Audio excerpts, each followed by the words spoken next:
Bonjour la vallée de la Matapédia, bienvenue à cette dernière de la saison 2023 de TVC l'été. J'espère que vous avez passé un bel été et je vous souhaite de profiter au maximum du restant du mois d'août. Cette semaine, à l'émission Nouveauté à Val-Brillant, un salon d'acupuncture voit le jour. Je me suis entretenu avec la propriétaire Anne-Laurie Dionne. Je me suis aussi entretenu avec la nouvelle directrice du cinéma Figaro. C'est le temps du bilan pour le festival Fort Causable 2023. J'en parle avec Martin Dumoulin. J'ai aussi eu la chance de m'entretenir avec trois concurrents de l'équipe gagnante de Fort Causable 2023, Construction 19. Émilie Boulay-Chouinard, la directrice de la TVC de la Matapédia, est venue nous parler de la loi C-18 qui fait en sorte qu'on risque de ne plus voir d'actualité sur Facebook, Google et autres. C'est la grande finale de la guerre des crèmeries. Entrevue décontractée, je me suis entretenu avec l'influenceur Alexis Saint-Laurent. Avec Mia, nous faisons une visite de la ressourcerie d'Amqui. Personnalité matapédienne, je me suis entretenu avec Jean-Marie Villeneuve. Et l'on vous présente Quoi faire dans la Matapédia.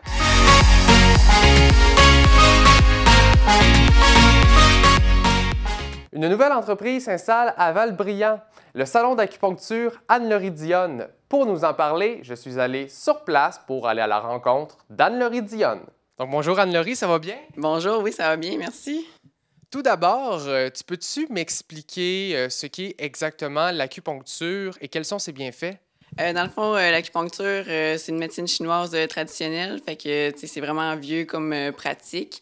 Les bienfaits, dans le fond, on apporte le corps lui-même à retrouver un équilibre, à lui-même s'améliorer, dans le fond, dans sa condition. Et qu'est-ce qui t'a amené à étudier là-dedans?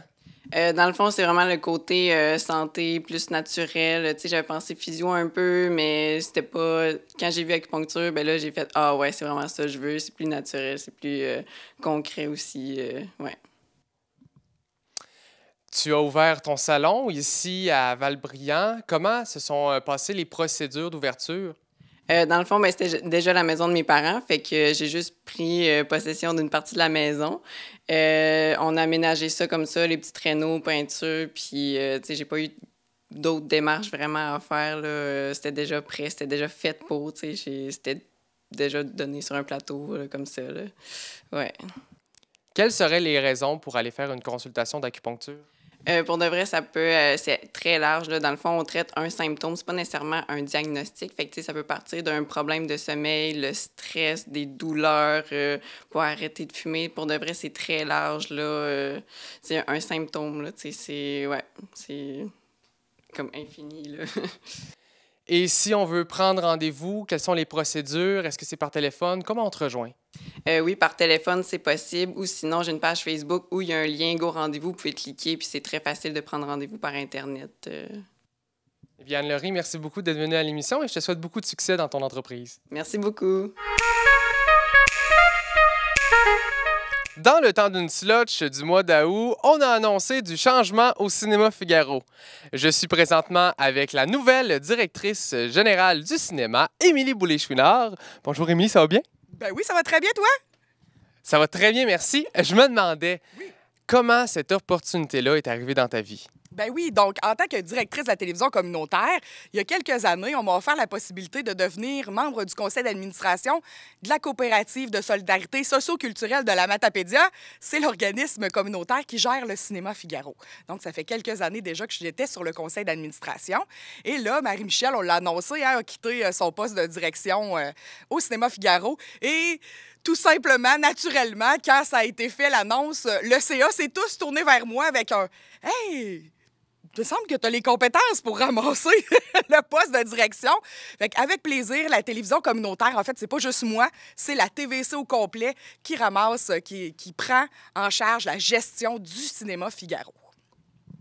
Pour mettre tout le monde dans le contexte, peux-tu m'expliquer en quoi consiste la tâche? C'est quoi que tu fais en tant que directrice générale au cinéma? Oui. Donc, la direction générale au cinéma, c'est la personne qui gère les employés, qui gère aussi tout ce qui est programmation, donc qui décide quel film sera à l'affiche. Bien, qui décide, là, c'est un grand mot, là, qui... Qui organise tout ça. C'est ça, qui prend les suggestions. En fait, nous, on a des gens qui négocient pour nous. C'est pas moi, Émilie, qui appelle chez Paramount puis chez Universal à Los Angeles puis qui leur dit je vais prendre tel film puis tel film. Puis il y a quelqu'un qui négocie pour nous au Québec. Puis après ça, cette personne-là nous suggère une programmation. Donc, on fait oui ou non. Mais c'est souvent oui. Là, on n'a comme pas le temps le choix avec ça de film non plus. Fait que je fais ça. Gère aussi tout ce qui est approvisionnement, là, tout ce qui est commande et de popcorn et bonbons pour que vous ayez des bonnes choses à vous mettre sous là-dedans en venant voir un film. Je te connais quand même assez. Je sais que tu es quelqu'un qui a beaucoup de projets. Je me demandais, qu'est-ce que tu envisages comme projet pour le cinéma? Il a là, ben là, plein d'idées. En fait, là, ça fait une semaine là, que c'est la télévision communautaire qui est gestionnaire du Cinéma Figaro. Donc, pour l'instant, là, on a mis en place les mardis en version originale. Le blockbuster de la semaine est en version originale. Donc, Oppenheimer, pour une première fois, le 8 août, va être en version originale à 19h. Puis, toutes les semaines, là, je peux déjà annoncer que la semaine d'après, le 15 ou le 16, j'ai pas le calendrier en tête, mais ça va être Barbie en version originale. Fait que venez voir ça en grand nombre. Si vous voulez le voir en anglais, ça peut vous donner une autre expérience. Si vous l'avez déjà vu aussi, de le voir en version originale, des fois, là, ça amène une petite subtilité autre qu'on n'avait pas vu avec le doublage. Puis sinon, c'est sûr que moi, je veux apporter plus de culture dans le cinéma. Je veux que ça devienne un milieu de vie pour les matapédiens. Fait que j'aimerais ça faire un festival de films. Tu sais, c'est des grosses idées, là. Ça veut pas dire que ça va arriver en 2023, là, mais un festival de films, j'aimerais beaucoup ça. J'aimerais ça aussi faire d'autres collaborations, comme il y a eu au cinéma au printemps, la Serre Concorde. On a fait du théâtre multimédia sur la scène du cinéma. J'aimerais ça faire d'autres projets comme ça là, en collaboration avec la TVC. Puis évidemment, à la TVC, nous, on est des producteurs de vidéos. Fait que pourquoi pas utiliser les gros écrans du cinéma pour projeter des choses qu'on a fait? Qui sait? Peut-être un bye-bye sur écran géant? Donc, j'en comprends que les possibilités sont infinies. En effet, le conseil d'administration de la coopérative là, qui gère le cinéma est très ouvert et tout. T'sais, il nous donne carte blanche là, dans ce qui est de faire fleurir le cinéma encore plus qu'il l'est davantage. S'il y a des artistes ou des gens qui entendent tes projets aujourd'hui puis qui sont intéressés, ils peuvent appeler le cinéma? Tout à fait, oui. Vous pouvez nous contacter. Il y a plusieurs façons de nous rejoindre par le numéro de téléphone, via la page Facebook du Cinéma Figaro, le courriel cinéma.amqui@gmail.com. Vous avez des idées, là, on va tout prendre, on va tout analyser, puis on va voir si tout ça, c'est possible. Donc, Émilie, merci beaucoup d'être venue à l'émission pour me parler de ce beau nouveau projet qui s'en vient pour toi et pour la TVC aussi. Hey, merci beaucoup. C'est des beaux gros défis. On a une très belle été jusqu'à date au cinéma et à la TVC. Fait qu'on est bien contents. Ça relie deux beaux organismes matapédiens là, qui ont en commun la vidéo. En effet, bonne continuation. Merci. Du 26 au 30 juillet dernier se tenait ici même à Causapscal le festival Fort Causap. Je me suis entretenu avec Martin Dumoulin, président du festival, qui est venu me faire le bilan de cette 24e édition. Bonjour Martin, tu vas bien? Oui, ça va bien, merci. Peux-tu me faire ton bilan de Fort Causap 2023? Bien, écoutez, ça a été une bonne année. On est quand même très heureux là, de l'achalandage qu'on a eu. On avait un peu de préoccupation au niveau météo, donc, mais ça s'est quand même bien déroulé. Samedi, un petit peu plus maussade, un peu moins d'achalandage, mais le dimanche, là, ici, on voit que c'est un peu vide en arrière, là, mais dimanche, là, il y avait plein de gens. Donc, très, très bonne année au niveau des épreuves. Les bénévoles étaient là, les équipes étaient enthousiastes. Les activités connexes ont super bien fonctionné. Bingo monstre le mercredi soir. Les déjeuners, 800 déjeuners en 2 jours qu'on a fait. Et bien sûr, les spectacles en soirée se sont bien déroulés. Le vendredi soir, très gros achalandage. Ça a été une très, très grosse soirée, mais les autres soirées se sont bien déroulées aussi. C'est sûr que certains disaient, on semble qu'il y a un petit peu moins de monde, mais il faut juste rappeler aux gens qu'on avait ajouté une section au chapiteau. Donc, on avait 40 pieds de plus au niveau du chapiteau, 210 pieds de long. Donc, mais au niveau de l'achalandage, là, pour nous, là, c'est conforme aux dernières années. Environ 2000 bracelets ont été mis en circulation et ont trouvé preneur. Donc, on est très satisfait de cette édition. C'était ta première année en tant que président de Fort COSAP. Quel est ton bilan personnel? C'est plus gros que je pensais. Donc, on parle entre 250 et 300 bénévoles. Puis, ce que je disais aussi, c'est que ça se déroule là, de 7 h le matin à partir des déjeuners, toute la journée avec les épreuves le samedi, le dimanche, et on revient en soirée avec les spectacles. Donc, c'est un bilan, somme toute, que on est satisfait. Là, le comité, ensemble, on a fait un petit post-mortem le lundi là, après le Fort COSAP, donc on est satisfait. Quelques ajustements à faire, comme dans toute bonne édition, il y a des ajustements à faire. Donc, certaines places où on manquait un petit peu de bénévoles, mais on est très satisfait de la programmation qu'on a faite. Puis personnellement, j'en retire quand même une bonne fierté là, parce que j'ai vu les gens de la vallée s'amuser. Puis tout comité, on est fiers là, de ce qu'on a accompli au cours de la dernière fin de semaine. Les inscriptions pour les équipes en 2024 vont être différentes cette année. Peux-tu m'expliquer la procédure? Bien, effectivement, par le passé, donc, on avait une formule d'inscription, donc tout le monde pouvait s'inscrire et on pigeait au hasard, ce qui faisait en sorte que plusieurs petits ratoureux ou ratoureuses décidaient de faire l'équipe au complet. Donc, on sait que c'est des équipes de 10, donc il y avait 10 inscriptions qui se faisaient et si jamais il y avait un qui sortait, bien après ça, il y avait comme une revente d'équipe parce qu'il y avait 2 dans la même équipe. Cette année, on a décidé de changer ça un petit peu. Donc, ce sera une personne, une équipe. Donc, si, par exemple, pour être simple, là, pour essayer de faire ça simple, moi, je veux jouer dans une équipe, toi, tu veux jouer dans mon équipe, bien, c'est moi ou toi qui s'inscrit. Si on s'inscrit tous les deux et on sort tous les deux, il va falloir faire 2 équipes. Ou si tu veux jouer dans notre équipe, à ce moment-là, tu vas perdre ton droit de jeu. Donc, c'est pour donner la chance à tout le monde. Donc, la façon que ça va procéder, le 21 août, formulaire en ligne sur notre page Facebook. Donc, on s'inscrit. Si on a 50 inscriptions, on tire les 50 équipes ou 50 noms qui vont s'avoir inscrits. Et on va prendre naturellement les 17 équipes, les 17 premières équipes, parce qu'on sait que nos 3 gagnants reviennent dans l'année passée. On sait aussi que cette année, l'équipe enthousiaste, on lui a donné un laissez-passer parce qu'on veut que ce soit festif. Et aussi pour favoriser la venue de bénévoles, c'est que cette année, ceux qui faisaient des jeux avaient la chance aussi de procéder à un tirage. Donc, il y a une équipe qui a fait un jeu, il y a un groupe de bénévoles qui ont fait un jeu, qui auront une équipe. Donc, 17 équipes, on tire l'ensemble des inscriptions et on y va comme ça. Et si jamais il y a 2 personnes qui sont dans la même équipe qui se sont inscrites, à ce moment-là, l'équipe va redevenir disponible et on va la donner à la 18e équipe qui a été pigée et ainsi de suite. Eh bien, Martin, merci beaucoup d'être venu à l'émission et félicitations à toi et à toute l'équipe de Fort COSAP pour cette belle édition 2023. Bien, merci beaucoup et on vous donne rendez-vous l'année prochaine du 24 au 28 juillet, 25e édition. Donc, on a déjà commencé là, à préparer là, certains aspects là, pour ce quart de siècle de Fort COSAP. Merci à tout le monde, merci aux bénévoles et merci à nos partenaires. Cet été, à Fort COSAP, l'équipe Construction 19 est arrivée grand vainqueur. Je me suis entretenu avec 3 membres de l'équipe qui m'ont parlé de leur expérience. Je suis présentement avec Raphaël Cyr, Richard Cyr et Mylène Guimont, 3 concurrents qui étaient dans l'équipe gagnante de Fort COSAP 2023. Bonjour à vous 3, ça va bien? Bonjour, oui, ça va bien. Oui. Comme première question, ça vous fait quoi? Ça vous a fait quoi d'apprendre que vous avez gagné Fort COSAP 2023? Bien, on était vraiment contents. C'était comme surprenant. Bien, surprenant. On était surpris d'avoir gagné en même temps, puis on était vraiment contents de gagner. Là. Grande fierté. Très grande fierté. Et je sais que vous deux, ça fait c'est pas votre première année. Toi, tu es nouvellement recrue dans l'équipe. Pourquoi vous avez décidé de faire Fort COSAP la première fois que vous l'avez fait? C'était quoi votre intention?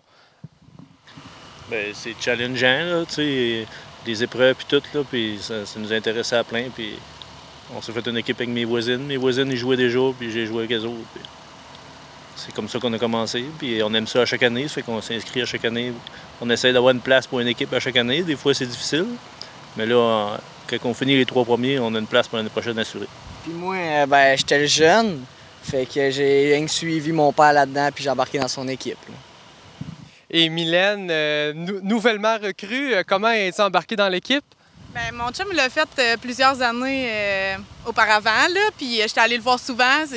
Comme Richard dit, c'est challengeant, ça demande à te dépasser, d'avoir une belle cohésion d'équipe. C'est vraiment le fun. Là, je les connaissais pas du tout, mais au bout de 2 jours, on se connaît beaucoup mieux, puis on a comme vécu ensemble quelque chose d'assez intense. Fait que c'est vraiment un bel événement. C'est le fun d'y prendre part à 100 %. Quel est votre bilan de Fort Causable 2023 d'un point de vue des épreuves, de votre parcours dans les épreuves aussi? Bien, il y avait vraiment des belles épreuves cette année. Il y en avait que c'était challengeant, comme l'épreuve du rock. C'est pas tout le monde qui est bon avec les noms de groupe et les noms de chanteurs puis tout. Là. On avait de la misère un peu là-dedans, nous autres. Mais il y en a d'autres épreuves comme le kayak, c'était nouveau, c'était super le fun. Les trous de bouette, ça revient à chaque année, mais c'est challengeant au bout. Puis, on faut être en forme. Là. Et notre homme fort, on avait un nouvel homme fort aussi. Puis il est en forme à plein. C'est ça qu'on retient. Là. Votre meilleure épreuve, ce serait laquelle? Ce serait le gros trou de bouette. Parce que nous autres, notre homme fort, il est fort, mais il n'est pas extrêmement costaud puis extrêmement gros. On était capable, après le trou de bouette, de le monter dans la calvette. Puis vu qu'il avait des longs bras, il était capable d'aller porter l'objet aux bénévoles. Vous deux, est-ce que c'est à peu près la même réponse? Bien, il y avait cette épreuve-là, l'épreuve d'avant avec la plomberie aussi. Ouais. Puis après ça, l'épreuve avec les kayaks aussi, c'était le fun. Il y avait vraiment des belles épreuves cette année, ouais. Même le mur d'escalade. En terminant, vous allez faire Fort Causable 2024. Quelles vont être vos préparations pour l'année prochaine? Une question. Avoir du plaisir, là, ouais. Donner tout ce qu'on a, c'est de se dépasser dans le fond, mais je pense pas qu'on va se préparer bien. Richard, il va nous rappeler quelques semaines avant, puis on va se réunir, je pense. Là. Ouais. Au moins, l'important, c'est de participer aux épreuves du dimanche. Là. Rendu là, il arrive ce qui arrive. Eh bien, merci beaucoup d'être venu à l'émission et je vous dis bravo pour votre victoire à vous et à toute l'équipe. Merci beaucoup. Merci. Présentement avec Émilie Boulay-Chouinard, directrice à la TVC de la Matapédia, qui vient pour une 2e fois à l'émission cette semaine. Oui. Car il y a une grosse actualité, puis on ne peut pas passer à côté concernant la loi C-18 et tout ce qui va se passer pour les médias sociaux et les nouvelles. Peux-tu décortiquer un peu là, ce qui se passe en ce moment pour nos médias web? Oui, bien en fait, la C-18 à la base, c'est une loi canadienne qui oblige les GAFA, là, comme on les appelle, Google, Facebook, Instagram de ce monde, à négocier avec les médias canadiens pour pouvoir... en fait, le gouvernement canadien oblige Google, Facebook à donner de l'argent aux médias canadiens puisque les plateformes web, les réseaux sociaux font de l'argent publicitaire avec notre contenu, les médias canadiens. Donc, pour donner des sous, ils veulent obliger Google, Facebook à donner de l'argent aux médias canadiens puisqu'ils utilisent notre contenu gratuitement. Et là, en réponse à cette fabuleuse loi qui a passé au début de l'été, mais qui sera en action en décembre, là, c'est pas tout de suite, Google et Facebook ont menacé au début de l'été de complètement faire disparaître les médias canadiens de leur plateforme. Donc, c'était une menace au début de l'été. Et là, c'est effectif. C'est devenu officiel. Oui, depuis le 1er août, des médias canadiens sont disparus complètement des plateformes et ça va le devenir de plus en plus. Selon ce qu'on a lu là, dans les médias, là, Radio-Canada, entre autres, parlait de 3 semaines à 1 mois. Donc, d'ici septembre, les médias canadiens seront complètement disparus de Google et Facebook. Ce qui est triste là-dedans, c'est que les gens ont pris l'habitude de s'informer sur Facebook beaucoup ou de googler des choses. Google est rendu le moteur de recherche numéro 1 dans le monde. Là. Fait que, tu sais, il se passe quelque chose chez vous, Google. Là. Donc, là, ils pourront plus googler les actualités. Fait que c'est très inquiétant. C'est en train de disparaître. Probablement que peut-être même à la maison, il y en a d'entre vous qui ne voient plus les nouvelles et qui voient juste les amis du secondaire, qu'est-ce qu'ils publient et de la publicité. C'est ça. C'est ça qui se passe. C'est ça, parce que là, en ce moment, ça vient juste de rentrer en vigueur. Donc, il y a des gens qui voient encore, mettons, des nouvelles de TVA Nouvelles ou LCN. Oui, la presse, etc. La presse, tout ça. Oui. Mais tranquillement, pas vite, on verra plus rien. Oui. Puis j'avais même lu qu'on ne pourra rien partager non plus. On ne peut pas lire un article du Devoir puis le partager. Plus. Exactement. On ne pourra plus faire ça, plus de partage. Et nous, les médias, en fait, parce que la télévision communautaire, vous le savez, on est un média, on ne sera plus là. Vous allez écrire dans la barre de recherche Facebook, par exemple, TVC de la Matapédia, il n'y apparaîtra rien. La presse, whatever, le média. Donc, on interpelle les gens, en fait, à s'abonner aux infolettes des médias, aller sur les sites directement des médias, les sites web directement de la TVC pour voir notre contenu. Ça va être la façon de faire. Par contre, là, on tente de nous rassurer du côté du gouvernement du Canada en disant que c'est un bras de fer. La négociation entre Google, Facebook et le gouvernement commence. Parce que cette loi, là, elle a été passée au Sénat, tout ça, mais elle sera appliquée en décembre seulement. Fait que là, on a comme 2-3 mois de négociation, mais eux, ils ont passé directement leurs menaces à exécution. À exécution, direct là. Donc là, pour l'instant, c'est ça qui se passe, mais pour ce qui est de la TVC puis d'autres médias, il y a toujours moyen de négocier. Ça peut évoluer. Là. Oui, ça peut évoluer. On a un cas similaire en Australie l'an dernier. Il s'est passé exactement la même affaire. Le gouvernement australien avait pris la décision d'obliger Google, Facebook à donner des sous aux médias puisqu'ils faisaient de l'argent publicitaire avec nos contenus. Il y a eu encore la menace, mais eux, ça s'est pas rendu à l'application de la menace de vous allez disparaître des réseaux sociaux, puis ça s'était réglé. Donc, il y a quand même de l'espoir disant que peut-être que ça va se régler d'ici les prochains mois. Là, on sait qu'il y a une nouvelle ministre du patrimoine canadien qui a été nommée là, au dernier remaniement ministériel. Donc, qui sait, peut-être que cette nouvelle ministre va être capable de faire entendre raison à Google, Facebook, etc. Donc, Émilie, merci beaucoup d'être venue à l'émission pour traiter de ce sujet, qui est un sujet quand même assez important. Oui. Assez complexe aussi. Oui, j'espère que c'était clair, là. Oui, c'est assez clair. Sujet quand même assez complexe. Quand on lit, on a beaucoup de la misère à suivre. Donc, merci beaucoup de nous avoir aiguillés sur le sujet. Puis, si vous étiez habitué de regarder vos médias sur Facebook ou sur Google ou ailleurs, la TVC aussi, puis que là, ça pourra peut-être plus pouvoir se faire. Je vous invite fortement à suivre là, les sites Internet, vous abonner aux infolettes. Oui. Tout ça, c'est encore valable. Puis je pense que ça va être la nouvelle façon de regarder des nouvelles sur le web. Ben oui, en tout cas, vous allez avoir des sources fiables et vérifiables sur le web parce que là, il peut circuler encore toutes sortes de niaiseries sur les Internets qui ne sont pas toujours vraies. Donc, en effet, merci Christophe. Venez sur notre site web, notre infolette, tvcmatapédia.com. Merci.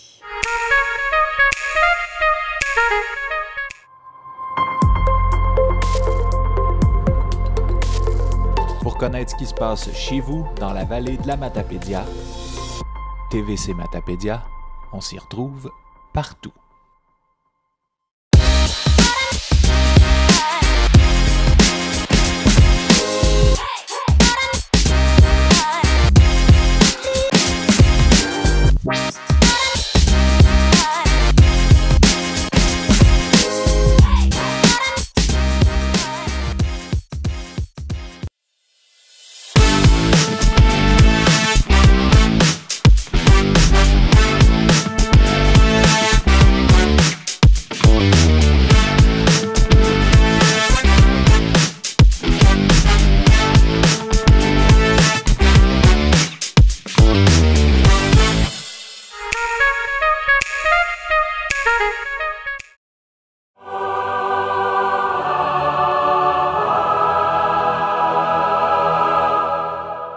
Bienvenue à la grande finale de la guerre des crèmeries. Et oui, enfin, la grande finale. Et là, avant toute chose, oui, Mia ressemble à rien. Elle a perdu un gage. Vous allez tout comprendre plus tard dans l'émission. Donc, c'est aujourd'hui qu'on va remettre le magnifique trophée à la crèmerie gagnante. Oui, mais avant tout, présentons nos critères de sélection et notre top 3 qui était très, très serré quand même. Alors, Mia, tu peux commencer ça? Donc, on a commencé par la qualité du cornet. Oui, ensuite de ça, le goût de la molle. La qualité de l'enrobage, en parlant du chocolat. Ensuite, la présentation. Quand la molle arrive, est-ce qu'elle est belle? Est-ce qu'elle a l'air savoureuse? L'originalité du menu pour savoir s'ils ont plusieurs choix de chocolat, plusieurs choix de molle, plusieurs diversités. L'environnement, le lieu, donc est-ce que c'est un endroit accueillant, chaleureux? L'écologie, c'est l'on des plats compostables ou en plastique. Et aussi On a regardé les prix sans taxe du moins cher au plus cher. Donc, si on y va avec notre top 3, c'est quoi, Christo? Oui, alors comme je disais, c'est très serré. Alors, en troisième position, la chocolaterie Beljade. Wouh! Deuxième position? Les petits plaisirs glacés de Cause Abscale. Oui, alors félicitations à ces deux positions. Et pour la première position... Pourquoi on n'irait pas directement là-bas? Allons-y directement, on garde encore un peu le suspense, on va aller leur porter notre beau trophée. On est présentement sur les lieux de la grande crèmerie gagnante de la guerre des crèmeries. Est-ce qu'on va les surprendre? On va les surprendre. Let's go! Alors oui, le bien reconnu, Maison Loup Sébec, les grands gagnants de la guerre des crèmeries. Bonjour! Allô? Vous allez bien? Oui. Donc, vous savez, cet été, on avait à TVC l'été un segment qui s'appelait La guerre des crèmeries. Ouais. Oui, il passe à la petite télé, j'ai su ça. Eh bien, vous avez la chance et l'honneur d'être les grands gagnants. Oui. Alors oui. Alors, on vous remet aujourd'hui le trophée de la guerre des crèmeries. Félicitations à vous. Vraiment une bonne crèmerie. On adore vraiment le lieu. Merci beaucoup. Ben, merci beaucoup.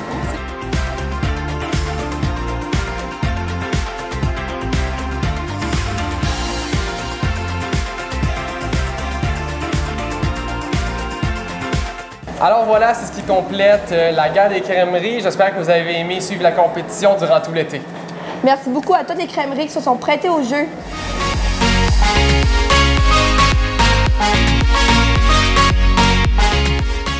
Je suis présentement avec Alexis Saint-Laurent, influenceur web matapédien. Ça va bien? Ça va bien, toi, Christophe? Ça va super bien. On va commencer avec un peu de statistiques. Donc, sur TikTok, tu as plus de 400 000 abonnés. Sur Instagram, c'est plus de 30 000 abonnés. Donc, on peut dire que ta carrière est bien lancée. Là. Ça commence bien. Ça fait du monde. C'est beaucoup de la population d'Amkoui, ça.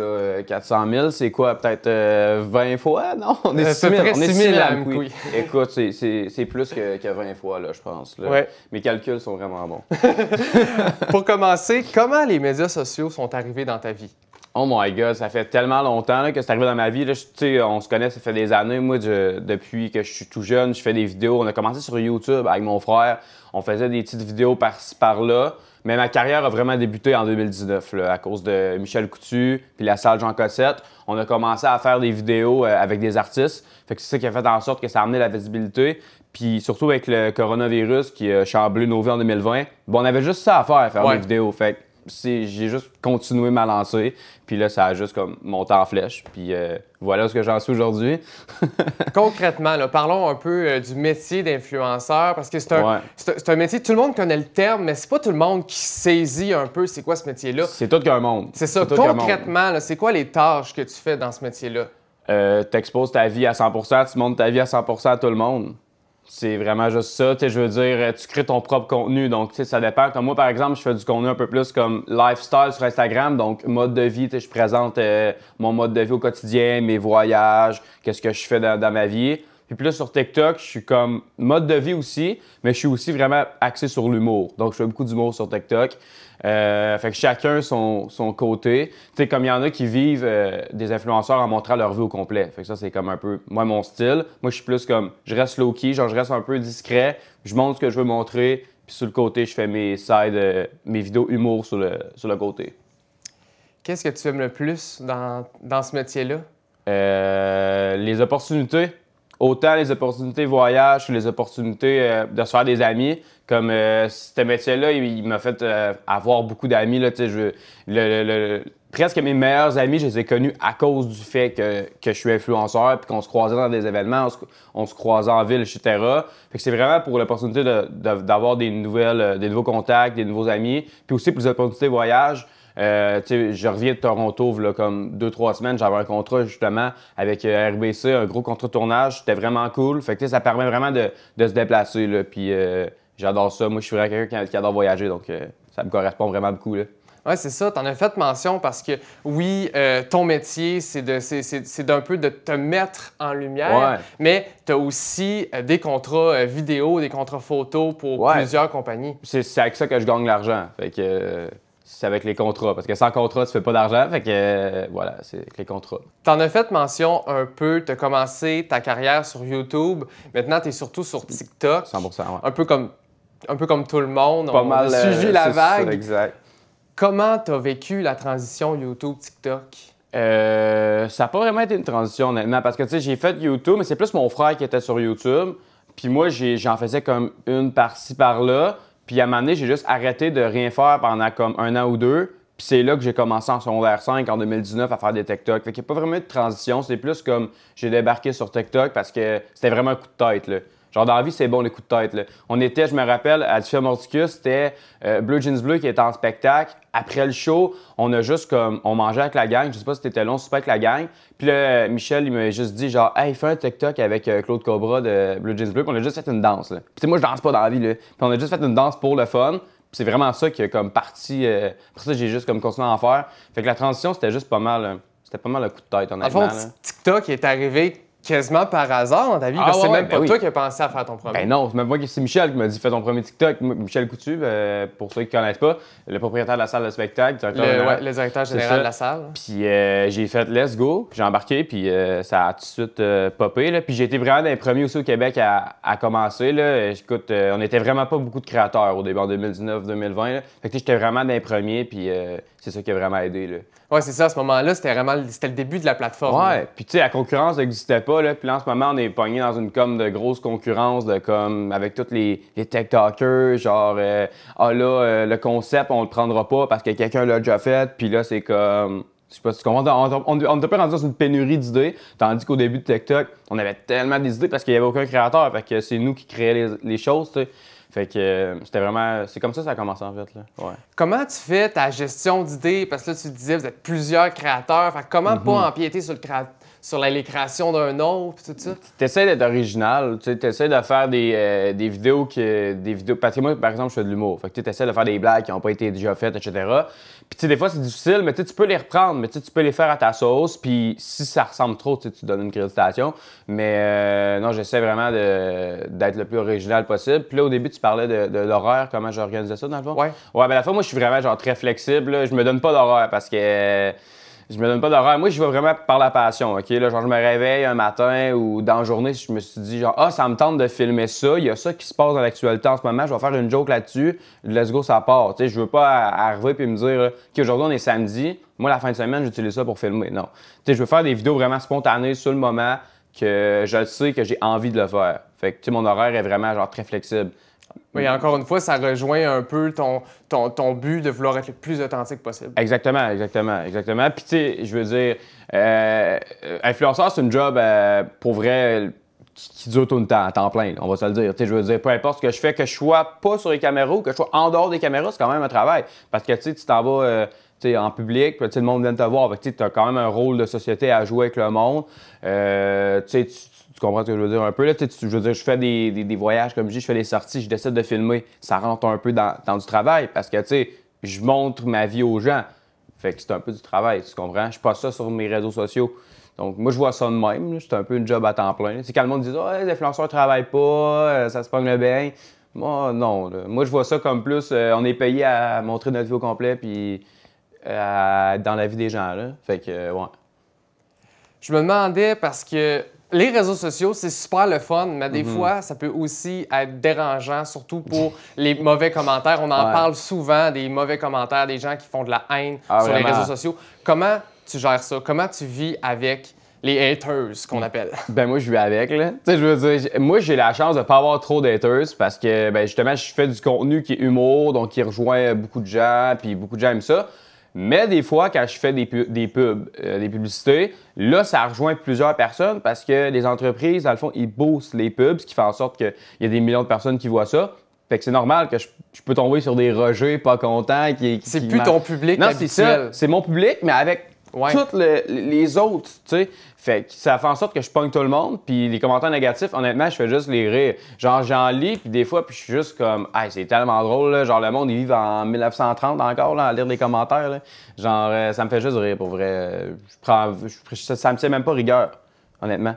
Ça me fait rire. Je m'en fous, là. Tu sais, au final, c'est pas eux autres qui touchent le bill, c'est moi, là. Fait que. C'est sûr. En terminant, quel conseil tu donnerais à quelqu'un qui voudrait faire ton métier, qui voudrait devenir influenceur? Quel conseil je donnerais? Restez authentique. Faites pas ça pour les mauvaises raisons. Faites pas ça pour « Ah, je veux devenir populaire, non. » Pour devenir populaire, il faut que, premièrement, tu aimes ce que tu fais. Soyez authentique, soyez original, soyez vous-même. Essayez pas de vous donner un style, puis essayez. Vaut mieux essayer que ne pas essayer. Puis voilà. C'est ça le conseil que je donne. Bien, Alexis, merci beaucoup d'être venu à l'émission pour me parler de ce métier, décortiquer certains trucs. Merci à toi. Ben, ça me fait plaisir. Si on veut te suivre, bien entendu, ton compte TikTok, ton Instagram, tout ça va être marqué ici. Yes, cool. Puis merci encore d'être venu à l'émission. Yes, ça m'a fait plaisir. Bonne journée. Salut Mia. Salut Christo. Aujourd'hui, tu sais, en fait, et vous le savez, c'est la dernière de TVC l'été. Déjà? Ouais, donc j'ai décidé de me gâter un peu. La semaine dernière, on a fait un gâteau avec toi. J'ai décidé de t'amener dans mon univers. Moi, je suis un grand fan de tout ce qui est vente de garage, objets d'occasion. Donc, je me suis dit qu'on allait aller à un de mes commerces préférés dans la Matapédia, la ressourcerie de la Matapédia. On est présentement devant la porte. Est-ce que tu es prête à aller faire quelques petites trouvailles? Oui, je suis vraiment prête, j'ai vraiment hâte. Allons-y. Oh mon Dieu, as-tu vu tous les jeux de Sims qu'ils ont? Check lui. Je pense que c'est genre Ikea édition. Ça? Ouais. Ikea édition? C'est Ikea édition. Hein? Ouais. Je savais même pas qu'elle avait fait ça. Moi, je les ai. Je les ai toutes chez nous, ces Sims-là. On est avec une fan des Sims. Moi, c'est sûr que là, on commence déjà en partant avec mon coin de prédilection, c'est-à-dire, il y a les films, là. Turbo Kid, un film que j'ai jamais vu, mais c'est un film québécois, un genre de comédie, science-fiction, film apocalyptique.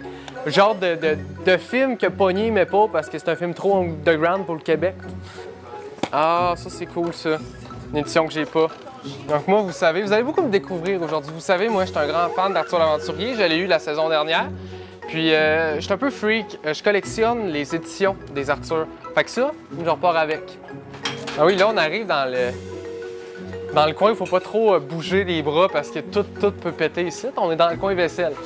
Puis moi, je suis vraiment très gauche. Bon, fait que ça se peut qu'on reparte ici avec des dettes. Tiens-moi ça. C'est Barbie Picken, ça? Qui était... Oh my God! On fait un remake de Barbie Picken. Fais Hi Barbie. Hi Barbie. Hi Ken! Wanna go for a ride? Sure Ken! I'm a Barbie girl in the Barbie world. Oh, j'avais ça chez nous. Check, comme ça, il est de même. Comme ça, il est pas colorié. Ah! Attends, c'est pas de même. Je pense que j'ai raté le tour de magie. Parce que c'est un livre magique, là. De même. Puis je fais genre... De même, genre. Oh, ça, c'est cool. Oui, j'ai connu cette série. Bobino, Radio-Canada. Bobino et Bobinette? Oui, check. Moi, je connais pas, c'est juste que mes chevaux s'appellent de même. En tout cas, si jamais vous êtes pour la rentrée scolaire, il y a du stock en masse. En voici, en voilà. Ça se dit pas en voici, en voilà? Pas sûr que c'est français. En ici, en là. Je sais pas. Emmenez-vous-en ici. On arrive dans mon deuxième spot préféré. Il y a le coin DVD. Là, il y a le coin VHS, cassette et vinyle. C'est ici qu'on trouve le plus d'affaires que tu ne savais pas que ça existait. Oh my God! Ça, c'est cool, ça.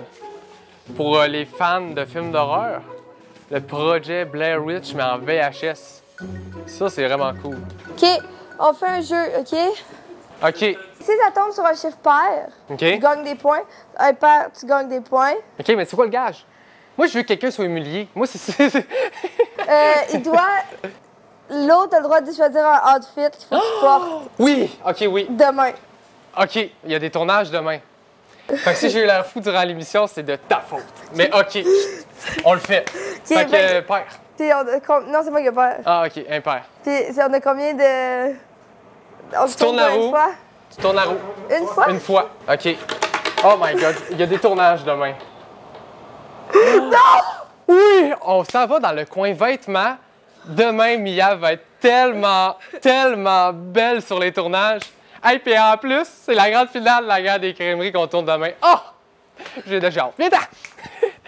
Ah, tu sais, ça match pas ça. En vrai, ça serait drôle. Tu pourrais garder ton look, mais quand même avoir l'air ridicule, ce qui est parfait. Ça va être parfait, ça. Ah oui, c'est ça, on le tient. Alors, vous compreniez pas pourquoi Mia ressemblait à rien durant la grande finale de la Guerre des Crèmeries? Eh bien, maintenant, vous comprenez. Ah oui, là, on arrive dans un autre endroit que j'adore. C'est la section décoration de Noël / décoration d'Halloween. Des fois, on trouve des belles affaires.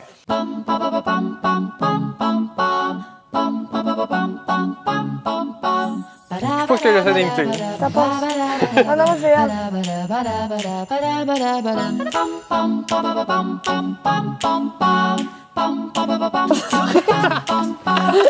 Tantôt, on était à Noël. Là, on arrive à l'Halloween. Premier truc que j'ai remarqué, c'est une chandelle. Moi, sincèrement, là, je trouve ça quand même un peu cool. Elle est pas épeurante, mais juste assez cringe pour l'être un peu, tu sais. Je l'aime bien. Qu'est-ce que t'en penses? C'est que je vois sa face. Elle était pas d'accord avec moi. Ah, c'est bien cool, ça. Tout le monde aime Marineland. Oh my God, mais je change vraiment d'acheter nos jokes, hein. Le sac à dos Bud Light? Ouais. Tu peux. Mais je rentre pas dedans. Ça s'ajuste, ça, t'as peu. Sors-moi donc le rouge. Celui-là? Ouais. Oh non, lui de Frozen. Il est où? Le vélo de Darren. Ah, le vélo. T'as ça, mon enfant.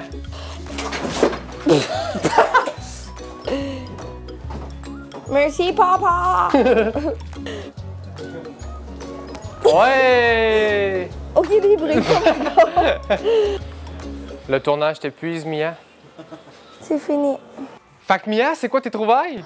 J'ai trouvé un costume magnifique. En fait, j'ai trouvé un costume magnifique et j'ai vraiment hâte de l'avoir demain au tournage avec. Un sac à dos. Lui, je l'aime vraiment beaucoup. Puis notre caméraman a même trouvé Salière, Subway. Ouais. On aime. Moi, sans surprise, des films.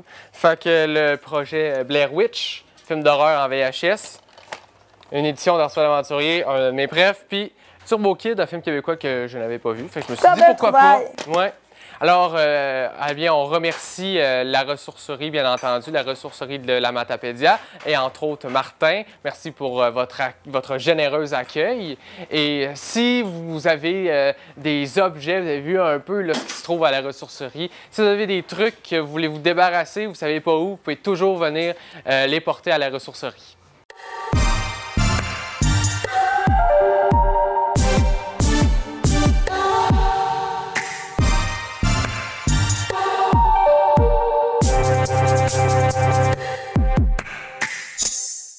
Oui, c'est la dernière de la régulière de TVC l'été 2023, mais cette année, on vous gâte avec deux spéciaux de fin d'été. Tout d'abord, ne manquez pas mardi prochain, le 15 août à 17h, un spécial 30 minutes de bloopers et vendredi prochain, le 18 août à 17h, le spécial 1 heure, les meilleurs moments de TVC l'été qui revient encore cette année. Tout ça disponible sur le canal 4 de Cogeco et sur notre chaîne YouTube.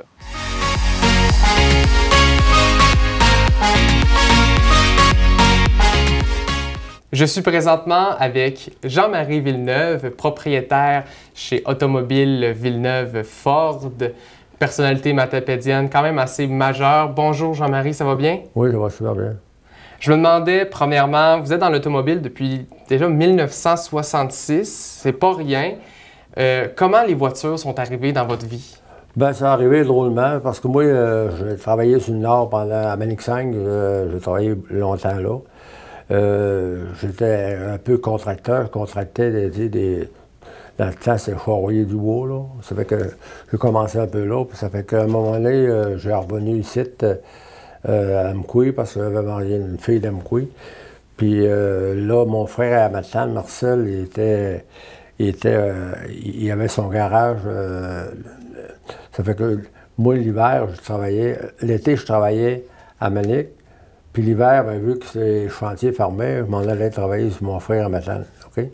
C'est là que j'ai pris l'expérience dans le service, dans la station de service. À partir de là, en 1966, j'ai loué la station de service Texaco dans le temps, qui monte vers l'hôpital, tu sais, dans le coin. Là. J'ai eu ça pendant 5 ans. À partir de là, bien là, j'ai vendu ça. je l'aurais gardé parce que je voulais l'acheter, puis Texaco ne voulait pas le vendre. Ça fait que j'ai dit, moi, je ne paierai pas le loyer toute ma vie. Fait que j'ai racheté ça a sorti de la Moukoui vers Côte-Escale. J'ai racheté un garage là, puis j'ai commencé à vendre du char aux usagers, puis on faisait le bosseur, puis on faisait toutes sortes d'affaires là-dedans. Donc, c'est ça. Donc, avant Ford, vous aviez eu Texaco, mais un autre garage aussi. Oui. J'en ai eu plusieurs garages. Puis c'est là, à l'heure actuelle, il existe encore parce qu'ils font la peinture de dépassage là-dedans. Ça fait que là, à partir de là, ben, en 86, vu qu'on n'avait pas beaucoup d'expansion, l'espace n'était pas assez grand là-bas. Puis moi, ben, je voyais plus grand. Ça fait que j'ai acheté le terrain ici. De M. Claude Ruet, oui, c'est ça, en 2014, oui. Puis j'ai commencé à construire ici en 2015. Puis on a fait l'ouverture en 2016. Donc, c'est ça. Donc, après avoir travaillé pour Texaco et d'autres garages, vous avez décidé de partir à votre compte. Est-ce que est-ce que vous pensiez à Ford directement? Est-ce que c'est le premier? Ford, je cherchais, tu sais, moi je vendais des chars usagés au travers de ça. Mais là, tu sais, j'avais l'intention d'avoir une marque, de vendre du char neuf. Ça fait que j'arrivais à un moment donné, moi, à tous les samedis, après ma semaine, j'allais manger à Matane, je redescendais, puis là, j'avais arrivé sur la côte d'hôpital, puis pareil, s'il avait arrivé un étoile qui m'a éclairé, il a dit, je cherchais une agente, mais j'ai dit, crème, c'est vrai, Ford, il y a déjà existé à Moukoui, il avait fermé en 78, 79. En 79, 78, ouais. Ça fait que ça faisait 6 ans qu'il n'était plus là. Ça fait que moi, j'ai arrivé là, puis à un moment donné, quand même, il y avait Fortier qui vendait sur le coin, là, à l'heure actuelle, Petro-Canada, il vendait des chars usagés, des chars pour Bouchard à Montjoly, des Ford. Ça fait que ça a allumé, j'ai dit, Caroline, pourquoi que j'essayerais pas les Ford? J'ai dit, écoute bien, ben, c'est pas facile, là, tu sais, moi, j'ai l'école, j'ai pas été longtemps à l'école, puis tu sais pas attendre, en tout cas. Fait que lundi, c'est le dimanche soir. Lundi, je prends le téléphone, puis j'appelle l'opératrice, je lui demande le numéro de téléphone. À ce temps-là, ça se faisait pas au master. On n'avait pas l'Internet, on avait ça. Fait qu'elle m'a donné le numéro de téléphone, mais le numéro de téléphone qu'elle m'avait donné, c'était Crédit Ford. Ça fait que j'ai appelé là, mais c'était pas ça. Moi, je voulais avoir Ford du Canada. Ça fait que il m'a redonné le numéro de Ford du Canada. À partir de là, j'ai appelé, il était à Pointe-Claire, le président de Ford, il était à Pointe-Claire dans le temps. Fait que là, je l'appelle, grand monsieur, il mesure à peu près 6 pieds 2, 6 pieds 3. Et monsieur Bolduc. Je lui dis, je serais intéressé à prendre la concession Ford à Moukoui. Ça fait qu'il dit, ça donne bien, on se charge justement quelqu'un. C'est tout un long, comment tu es arrivé pile, là. Il y en avait 3 qui voulaient l'avoir, puis c'est moi qui l'ai eu. Ça fait que là, je lui ai demandé, c'est quoi ça prend pour ouvrir la concession. Et il me dit, ça te prend un bilan d'ouverture. Bon, un bilan d'ouverture, c'est avoir mes avoirs, puis mes dettes, puis tout ce que je voulais, puis comment, en tout cas. Puis quelle sorte de gars j'étais. Ça fait que Claude Jacques avait monté un dossier, il m'a monté un dossier. Ça, c'était lundi. Fait que moi, lundi, là, ce que j'ai fait, j'ai sauté dans mon char, j'étais allé direct à Montréal, le rencontrer. Lundi, c'est compris, puis j'avais fait ça le dimanche. Là. Ça fait que le mardi matin, j'avais un rendez-vous, j'étais rendu là, à son bureau. C'était pas ardent, là, comprends-tu? C'était quelque chose de... Vous dites, il mesurait quand même au-dessus de 6 pieds. Oui. Puis imposant. Là, puis moi, on dit, mais gars, un petit gars dans le couille, un petit gars pas d'instruction, mais je suis très capable de me débrouiller pareil. Moi, je me toujours adopté à quelqu'un, comment il était plus haut que moi, me m'offrait pour être à son égalité. Puis s'il était plus bas, tu sais, je me suis jamais pris pour un autre, je n'ai jamais pété le brou avec ça, mais j'ai passé au travers. Ça fait que là, il me dit, si ça prenait, il m'a tout rempli, il m'a tout mis sur une feuille, j'ai revenu, il m'a montré ça à Claude Jacques. Claude Jacques m'a fait une bonne job, il m'a tout rempli ça. Ça fait que là, le mercredi, dans la semaine, c'était prêt. Il dit, tu me maleras ça. Il dit, non, je ne veux pas le maler, je vais vous le remonter. Ça fait que la semaine d'après, j'ai monté, j'ai remis ça dans les mains, puis il a regardé ça. Il a dit, tout est beau, tout me paraît beau. Ça fait qu'il dit, on a parti ça il a mis ça dans le grand lave, puis il a dit, ça va marcher. Ça fait Fait que là, moi, tu sais, mon garage n'était pas prêt pour ça. Il fallait que je régrandisse, il fallait que je me fasse 3 portes, puis une salle de monde, puis toute la balance. Fait que là, j'ai pris d'avance. J'ai pris d'avance parce que j'étais sûr à peu près à 90% de l'avoir, mais je ne l'avais pas. Fait que là, j'ai fait venir l'appel mécanique dans le temps. Les permis, c'était pas comme ma sœur. Aujourd'hui, avoir un permis de la ville à Moukoui, ben c'est un drame. Il dirait qu'on le demande la charité, puis ils veulent pas. Tu sais, il faut se battre avec les autres, puis ça ne marche pas. Mais dans le temps, on appartenait à la paroisse de la Moukoui, on n'était pas dans la ville.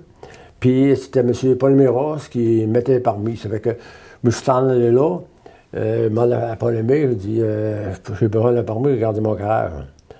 Il a rouvert le suivant du bureau. Il peut pas me payer, il me dit tiens. Aussi simple que ça. Aussi simple que ça. Fait que le 20 août, j'ai rappelé M. Bolduc, il dit tout est correct, il dit tu peux aller l'avant. Fait que j'ai commencé à me bâtir, puis la patente. Puis le 14 octobre 1986, j'ai eu mon numéro de vendeur de Ford B2520. OK? Ça, c'est mon numéro. Vous vous rappelez encore du numéro? Ben oui, là, il ne faut pas oublier ça. Oui. Puis le 25 novembre, il a rentré 2 ventes de char dans la cour là-bas. Imagine-toi que j'étais un peu nerveux, là. Il a rentré 24, il y avait 18 chars dans les 2 ventes. Les chars étaient plus petits à ce temps-là, en tout cas. J'ai débarqué ça, puis là, je dis, il faut me mettre à l'ouvert parce que là, c'est pas drôle. Hey, dans ce temps-là, un char, on vendait un char entre 7 et 12 000. Aujourd'hui, c'est plus ça, là. Mais, en tout cas, j'ai parti, mais j'ai travaillé, j'ai mis des heures, puis en tout cas, aujourd'hui, je suis rendu là parce que j'ai mis beaucoup de temps. Puis, je me suis bâti une belle clientèle. Puis, tant que j'ai fait mon ouverture ici, mon garage Ford, les clients ont dit, pourquoi tu as fait ça? J'ai dit, j'ai fait un garage à l'image de vous autres. Ouais. Parce que vous méritez d'avoir une belle bâtisse parce que vous êtes des clients super. Comprends-tu? Puis ils ont apprécié ça, puis ils m'ont encouragé depuis ce temps-là, ben ça va bien. Puis je suis parti d'autres entreprises. On a le garage de moto en bas, puis le dépanneur chez Laurie, puis le dépanneur, le GLS, en haut de la ville. En terminant, vous venez de me parler beaucoup de votre parcours. Moi, j'ai l'impression d'avoir devant moi un homme qui a des ambitions puis qui n'a pas peur d'y mener à terme. Est-ce que vous êtes fier de vos réalisations? Bien, je suis fier, oui. Je suis fier parce que qui a changé l'image de la ville de Moukoui tant que j'ai construit mon garage, comprenez? Je ne sais pas si j'étais dans le bout dans ce temps-là. Après que mon garage a été fait, ça a tout changé l'image de la ville de Moukoui parce que c'est une des plus belles bâtisses à l'heure actuelle. Je ne veux pas dire que les autres ne sont pas belles, mais quand tu passes, tu arrives de Val-Briand, tu arrives ici, veux pas, il faut que tu tournes la tête et regarder. C'est une vraie belle bâtisse. Puis toutes mes bâtisses sont à l'ordre, sont toutes belles. C'est pour ça qu'aujourd'hui, moi, je suis fier d'avoir réussi. J'ai travaillé. Puis je suis content de mes entreprises. Je suis content, surtout, je remercie beaucoup mes employés. Parce que sans eux autres, j'aurais pas été de rien faire. J'ai des très, très bons employés, puis ils sont contents de travailler pour moi. Moi, je suis content de l'ouvrir, puis tout. Alors, M. Villeneuve, merci beaucoup d'être venu à l'émission pour me donner ce témoignage. Bon, c'est bon. Merci.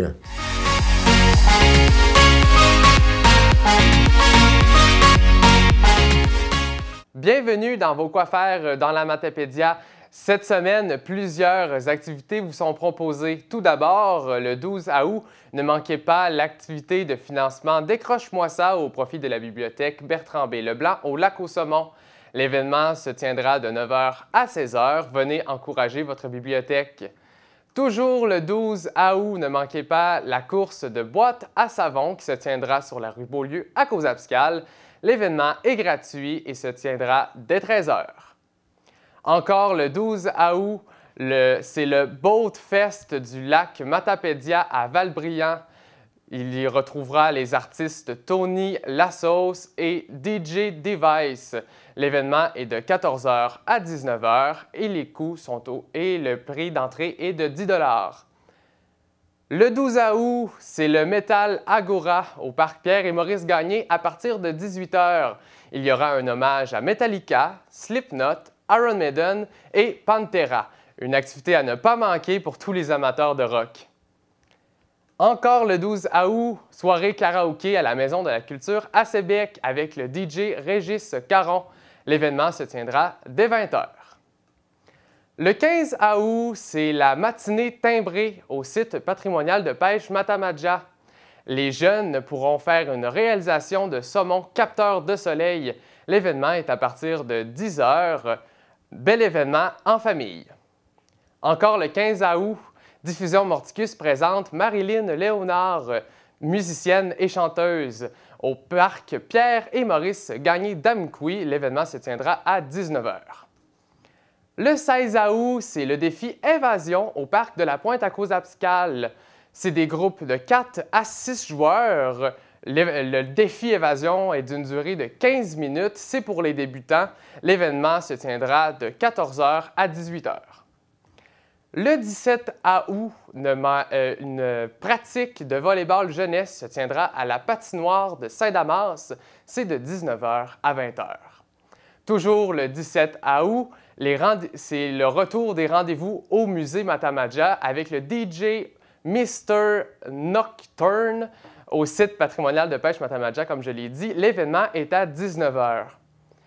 Et pour conclure, encore le 17 août, la microbrasserie La Captive présente l'humoriste Ben Lefebvre, qui avait fait beaucoup de bruit la dernière fois qu'il était venu, un humoriste très en vague.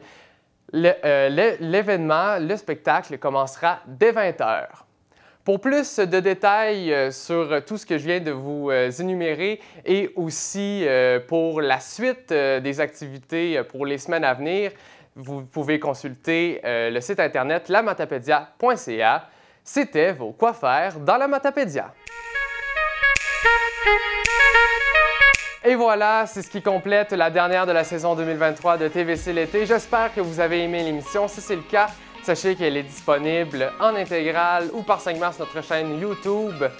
Ça a été, encore une fois, un grand honneur et un plaisir de présenter pour vous TVC l'été cet été. Pour ce qui est des actualités, ne manquez pas le retour d'info.tvc cet automne.